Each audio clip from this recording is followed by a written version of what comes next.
नया IBN 7 हौसला है। स्वागत है आपका, मैं हूं प्रशांत चुरहे।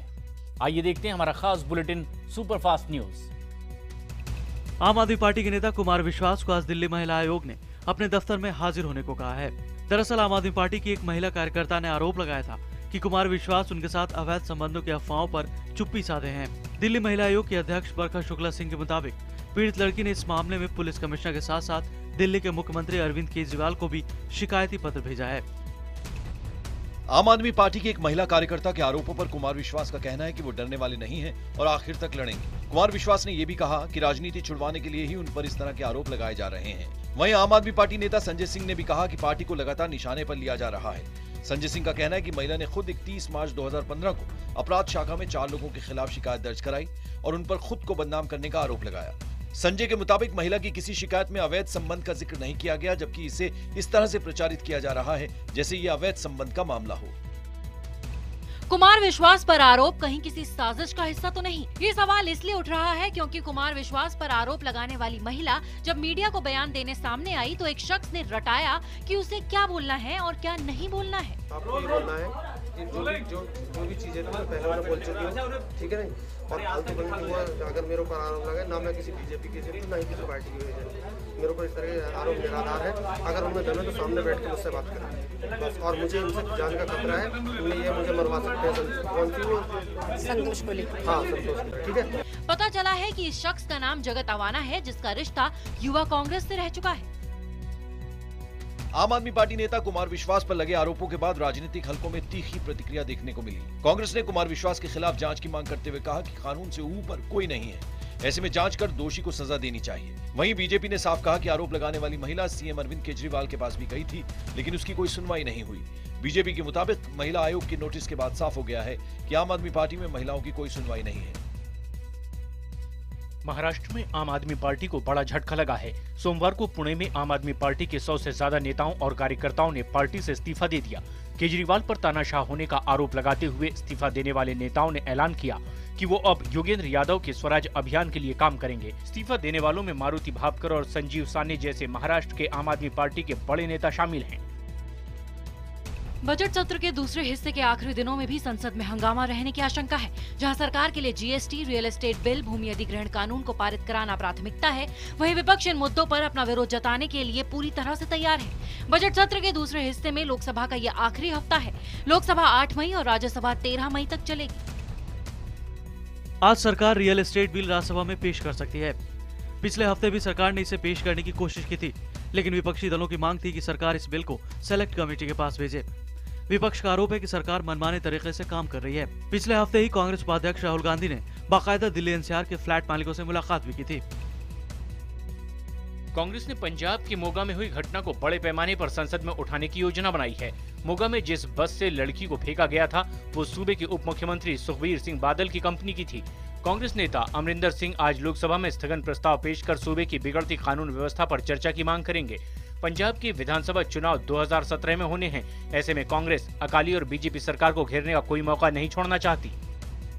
आज सुबह 9:30 बजे संसद भवन परिसर में बीजेपी की संसदीय दल की बैठक भी होगी। ये देखना दिलचस्प होगा कि प्रधानमंत्री इस बैठक में बीजेपी सांसदों को क्या संदेश देते हैं। वहीं सुबह 10 बजे कांग्रेस रणनीतिक दल की भी बैठक होगी। इसके अलावा शाम को 7 बजे कांग्रेस अध्यक्ष सोनिया गांधी अपनी पार्टी के सभी सांसदों से संसद भवन परिसर में ही मुलाकात करेंगी। आतंकी संगठन अल-कायदा के एक वीडियो संदेश में पहली बार प्रधानमंत्री नरेंद्र मोदी का जिक्र आया है। अल-कायदा की ओर से जारी किए गए एक वीडियो में कहा गया है कि वर्ल्ड बैंक, IMF योजना, ड्रोन हमलों, चार्ली हेब्दो के लेख, UN चार्टर, मुफ्ती के उपदेश और नरेंद्र मोदी के भाषण के जरिए मुसलमानों के खिलाफ युद्ध चल रहा है। इस वीडियो संदेश के बाद देश की खुफिया एजेंसियां सतर्क हो गई हैं और फिलहाल वीडियो की जांच की जा रही है। 2 मई को जारी इस वीडियो संदेश में अल-कायदा की भारत शाखा के प्रमुख असीम उमर ने खूब आग उगली है। वहीं आतंकी संगठन ने वीडियो के जरिए बांग्लादेश के 4 ब्लॉगरों की हत्या की जिम्मेदारी भी ली है। अलकायदा के जारी किए गए वीडियो में मोदी का नाम आने के बाद प्रधानमंत्री की कोलकाता यात्रा के मद्देनजर अभी सभी सुरक्षा एजेंसियां हाई अलर्ट पर हैं। मोदी 9 मई को कोलकाता जाएंगे।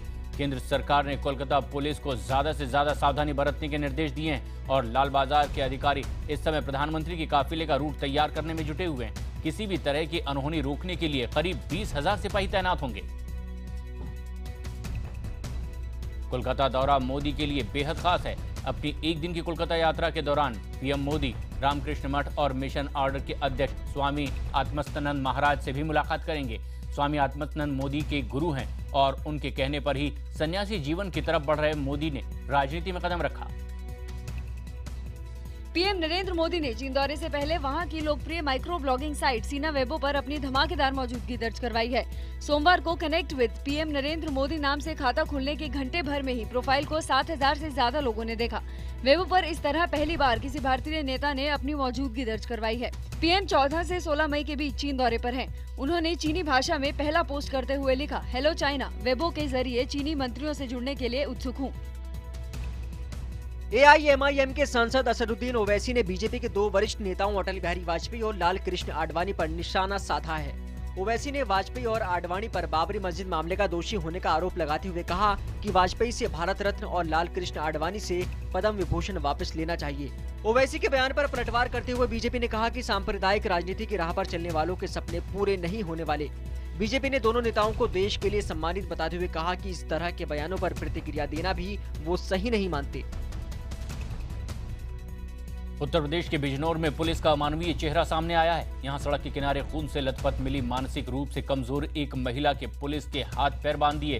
हाथ पैर बांधकर उसे इलाज के लिए स्वास्थ्य केंद्र लाया गया। वो रोती रही, हाथ पैर खोलने की गुहार लगाती रही, लेकिन पुलिस वाले हंसते रहे। पुलिस और स्वास्थ्य केंद्र के लोगों की संवेदनहीनता तब हद पार कर गई जब महिला के हाथ पैर बांधकर उसे जानवरों की तरह गाड़ी में डाला गया और जिला अस्पताल ले जाया गया। हैरानी इस बात की भी रही कि अस्पताल में भी महिला के हाथ पैर बांधकर ही रखे गए और इसी हालत में उसका इलाज किया गया। मध्य प्रदेश के पन्ना में बस में आग लगने से हुए भयानक हादसे में 50 लोगों की मौत हो चुकी है। पुलिस के मुताबिक बस पन्ना से छतरपुर जा रही थी, तभी पांडव फॉल के पास पहुंचने पर बस एक पुलिया के पास बेकाबू होकर पलट गई और उसमें आग लग गई। आग में बुरी तरह से झुलसने की वजह से कई लोग घायल भी हैं। मुख्यमंत्री शिवराज सिंह चौहान ने इस हादसे की मजिस्ट्रेट जांच के आदेश दिए हैं। मृतकों को 2 लाख, गंभीर घायलों को 50,000 जबकि सामान्य घायलों को 25,000 रुपए की आर्थिक सहायता देने की घोषणा की गई है। वहीं पीएम मोदी ने भी हादसे पर दुख जताते हुए मारे गए लोगों के परिवारों के प्रति संवेदना जाहिर की है। पुणे के राजेंद्र नगर इलाके में एक छोटे से विवाद पर एक शख्स के सिर पर फावड़े से हमला करने की वारदात सीसीटीवी में कैद हो गई है। शनिवार को अभिजीत मारने नाम का शख्स पार्किंग में से अपनी गाड़ी निकाल रहा था, तभी शिवाजी मोरे नाम के व्यक्ति के साथ उसकी बहस हो गई, जिसके बाद शिवाजी गुस्से में पहले फावड़े से और फिर पास में पड़े एक बड़े से पत्थर से अभिजीत पर हमला करना शुरू कर दिया। आरोपी शिवाजी ने पत्थर से अभिजीत के ऊपर कई बार हमला किया। इस हमले के बाद अभिजीत की हालत नाजुक बनी हुई है। पुलिस ने शिवाजी मोरे के खिलाफ हत्या की कोशिश का मामला दर्ज किया है। शिवाजी की अभी तक गिरफ्तारी नहीं हुई। गया के डॉक्टर पंकज कुमार गुप्ता अपनी पत्नी के साथ झारखंड के गिरिडीह से लौटते वक्त अचानक लापता हो गए। डॉक्टर दंपति के लापता होने की FIR 12 थाने में दर्ज करवाई गई है। अपहरण मानकर पुलिस मामले की जांच कर रही है। चेक पोस्ट पर लगे CCTV फुटेज भी खंगाले जा रहे हैं। 5 लोगों को हिरासत में लेने के बाद भी पुलिस को कोई सुराग नहीं मिल पाया है। गया के प्रसिद्ध डॉक्टर पंकज गुप्ता के अपहरण के बाद बिहार की राजनीति में भूचाल आ गया है। गुप्ता दंपति की सकुशल रिहाई में अब तक विफल रही बिहार सरकार के खिलाफ NDA ने आंदोलन शुरू कर दिया है। बोधगया दौरे पर आए CM नीतीश कुमार को भाजपा के नगर विधायक के नेतृत्व में NDA कार्यकर्ताओं ने काला झंडा दिखाया। झंडा दिखाने के बाद मीडिया से बात करते हुए भाजपा नेता ने जंगल राज की वापसी का आरोप लगाते हुए नीतीश सरकार के खिलाफ नारेबाजी की। वहीं अपहृत डॉक्टर पंकज गुप्ता के परिजनों से भाजपा नेता सुशील मोदी ने मुलाकात की और बिहार सरकार से डॉक्टर दंपति की रिहाई के लिए शीघ्र कार्रवाई की मांग की। नेपाल में 25 अप्रैल को आए भयंकर भूकंप से जबरदस्त तबाही के बाद अब नेपाल से मानव तस्करी का खतरा बहुत बढ़ गया है।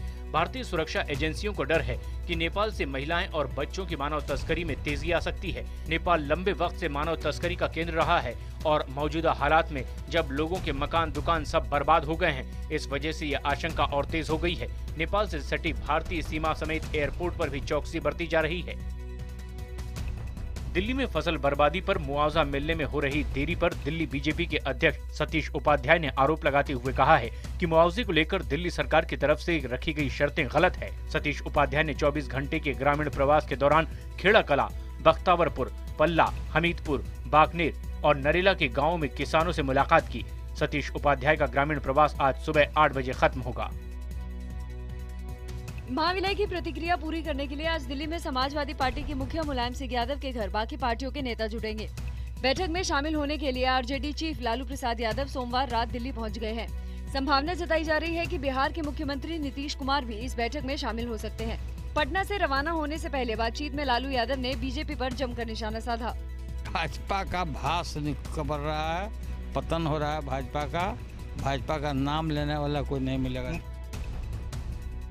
राजस्थान में सोमवार को वसुंधरा राजे सरकार के मंत्रियों का दरबार शुरू हुआ। इस दरबार में 3 मंत्रियों का एक समूह सप्ताह में 5 दिन बीजेपी कार्यकर्ताओं की समस्याएं सुनेगा। हालांकि इस दरबार में आने की ये भी शर्त है कि जो कार्यकर्ता पार्टी के जिला अध्यक्ष या मंडल अध्यक्ष की सिफारिश की चिट्ठी लेकर आएगा, उसी की सुनी जाएगी। राज्य सरकार के मुताबिक सुबह रोजाना 8 से 10 बजे तक मंत्री अपने घर पर आम जनता की समस्याएं भी सुनेंगे। बेमौसम बारिश से फसल बर्बाद होने से परेशान मथुरा के किसानों पर दोहरी मार पड़ रही है। यहाँ के मदेम गांव के किसानों ने इलाके के लेखपाल पर मुआवजे का चेक देने के बदले 1000 रुपए रिश्वत मांगने का आरोप लगाया है। किसानों का कहना है कि लेखपाल की मनमानी की वजह से 1 महीने बाद भी उन्हें सरकार से कोई मदद नहीं मिल पाई है। नाराज किसानों ने प्रशासन को कार्रवाई के लिए 2 दिन का वक्त दिया है। भारतीय शहरों के करीब 35% बच्चों के फेफड़े वायु प्रदूषण से कमजोर हो गए हैं। ये चिंताजनक बात हाल ही में ब्रीथ सर्वे और हील फाउंडेशन की ओर से किए गए एक सर्वे में सामने आई है। सर्वे के मुताबिक दिल्ली के बच्चों के फेफड़े सबसे ज्यादा प्रदूषण से प्रभावित हैं। दिल्ली में 40% से ज्यादा बच्चों के फेफड़े खराब सेहत की कैटेगरी में पाए गए। क्लीन एयर इंडिया मूवमेंट के तहत सर्वे में देश के सभी हिस्सों से 8 से 14 साल के 2000 स्कूली बच्चे शामिल हुए थे। विश्व स्वास्थ्य संगठन की एक रिपोर्ट ने हाल ही में कहा था कि दुनिया में सबसे ज्यादा प्रदूषित 20 शहरों में से 13 भारत के हैं। कोलकाता नाइट राइडर्स ने कल खेले गए आईपीएल के दूसरे मैच में सनराइजर्स हैदराबाद को 35 रन से हरा दिया। जीत के लिए मिले 168 रन के टारगेट के जवाब में हैदराबाद की बल्लेबाज फ्लॉप रही। 20 ओवर में हैदराबाद सनराइजर्स ने 9 विकेट पर सिर्फ 132 रन ही बनाए। कोलकाता की ओर से उमेश यादव ने पहले ही ओवर में वार्नर और ओझा को आउट कर जीत की नींव रखी।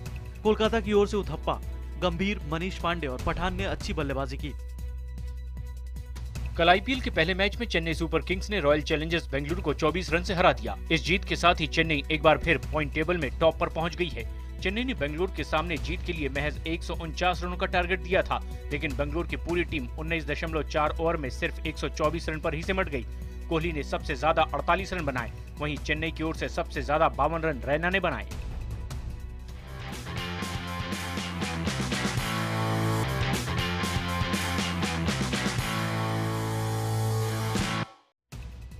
दुबई एयरपोर्ट पर भारतीय मूल के ब्रिटिश नेता अमनदीप भोगल को हिरासत में लेने पर हड़कंप मच गया है। एयरपोर्ट प्रशासन ने चेकिंग के दौरान अमनदीप को पगड़ी और कड़ा उतारने को कहा था। अमनदीप के मुताबिक उन्हें घंटों तक एयरपोर्ट के पुलिस स्टेशन पर रोक कर रखा गया। अमनदीप उत्तरी आयरलैंड से डेविड कैमरन की कंजर्वेटिव पार्टी के उम्मीदवार हैं। ब्रिटेन में 7 मई को चुनाव है। अमेरिका में कार्टून प्रतियोगिता में अंधाधुंध फायरिंग करने वाले 2 संदिग्ध बंदूकधारियों को पुलिसकर्मियों ने मार गिराया। वारदात में एक पुलिसकर्मी भी जख्मी हो गया। दरअसल टेक्सास के गारलैंड के कर्टिस कलवेल सेंटर में एक कार्टून प्रतियोगिता का आयोजन किया गया था। उसी वक्त एक कार में सवार 2 लोग कार्यक्रम में शामिल हुए और अंधाधुंध फायरिंग करने लगे। वहां मौजूद पुलिसकर्मियों ने जवाबी फायरिंग में दोनों को ढेर कर दिया। कार्यक्रम के दौरान वहां करीब 75 लोग मौजूद थे, जिन्हें सुरक्षित बचा लिया गया। अमेरिका के पूर्व राष्ट्रपति बिल क्लिंटन ने अपनी चैरिटी फाउंडेशन पर लगे आरोपों को खारिज किया है। क्लिंटन ने कहा है कि उनके फाउंडेशन ने पैसा लेकर अमेरिकी नीतियों को प्रभावित करने की कोशिश नहीं की है। रिपब्लिकन पार्टी ने पत्नी हिलेरी क्लिंटन के सेनेटर और सेक्रेटरी ऑफ स्टेट रहते विदेशों से फंडिंग लेकर अमेरिकी नीतियां प्रभावित करने का आरोप लगाया था। पार्टी का आरोप है कि क्लिंटन फाउंडेशन ने 2008 में भारत अमेरिका न्यूक्लियर डील के समय भारतीय नेता अमर सिंह से पैसे लिए थे। फिल्म रॉक ऑन के डायरेक्टर अभिषेक कपूर ने अपनी गर्लफ्रेंड और फिल्म हवा हवाई की एक्ट्रेस प्रज्ञा यादव से शादी कर ली है। कल दोनों शादी के बंधन में बंध गए। एक्टर अर्जुन रामपाल ने ट्विटर पर शादी की तस्वीर शेयर कर इसका खुलासा किया है। शादी में सिर्फ करीबी दोस्त और रिश्तेदार ही शामिल हुए। अभिषेक कपूर इस समय अपनी अगली फिल्म फितूर में व्यस्त हैं, जिसमें आदित्य रॉय कपूर, कटरीना कैफ, रेखा और लारा दत्ता जैसे सितारे मौजूद हैं। अभिनेत्री सोनम कपूर जल्द ही पर्दे पर अब फ्लाइट अटेंडेंट नीरजा भनोट के रोल में नजर आएंगी। फिल्म की पहली झलक सोनम ने खुद ही सोशल नेटवर्क साइट पर ट्वीट कर साझा की है। 1986 में कराची में पैन एम फ्लाइट 73 को हाईजैक करने के दौरान फ्लाइट अटेंडेंट नीरजा भनोट ने यात्रियों को बचाते हुए अपनी जान गंवा दी थी। कंगना रनौत और प्रियंका चोपड़ा एक साथ पार्टी करने वाली हैं। दोनों राष्ट्रीय पुरस्कार प्राप्त फिल्मों का हिस्सा रही हैं। प्रियंका की फिल्म मैरी कॉम को बेस्ट फिल्म, वहीं कंगना को क्वीन के लिए बेस्ट एक्ट्रेस का पुरस्कार मिला है। इसके बाद प्रियंका ने कंगना को फोन कर बधाई दी और दोनों ने तय किया कि वो साथ ही पार्टी करेंगी। सनी लियोनी की फिल्म मस्तीजादे 1 मई को रिलीज होने वाली थी, लेकिन फिल्म को central board of film certification की तरफ से कई गतिरोध का भी सामना करना पड़ा। CBFC सूत्रों के अनुसार फिल्म को सेंसर बोर्ड की अब रिवाइजिंग कमेटी देखेगी और इसके बाद अंतिम निर्णय लिया जाएगा। पिछले काफी समय से रणबीर कपूर और कटरीना कैफ की शादी की अटकलें लगाई जा रही है, पर हाल ही में रणबीर ने एक अखबार को दिए इंटरव्यू में साफ कर दिया है कि हालांकि वो शादी में यकीन करते हैं, पर फिलहाल उन्होंने तय नहीं किया है कि वो कब शादी करेंगे। रणबीर कपूर स्क्रीन पर इमोशनल सीन करने में बड़े परेशान होते हैं, लेकिन अनुराग कश्यप ने बॉम्बे वेलवेट में रणबीर को रुलाने के लिए उन्हें खूब शराब पिलाई और फिर शूट किया। नतीजा ये रहा कि रणबीर आसानी से इस सीन में रोते नजर आए। इन दिनों अपनी फिल्म गब्बर की कामयाबी से खुश अक्षय ने अपने निजी जीवन में एक बीड़ा उठाया है। अक्षय अपने घर में काम करने वाली मेड की बेटी की शादी का पूरा खर्च उठाएंगे। ये मेड अक्षय के घर में 10 सालों से काम कर रही है।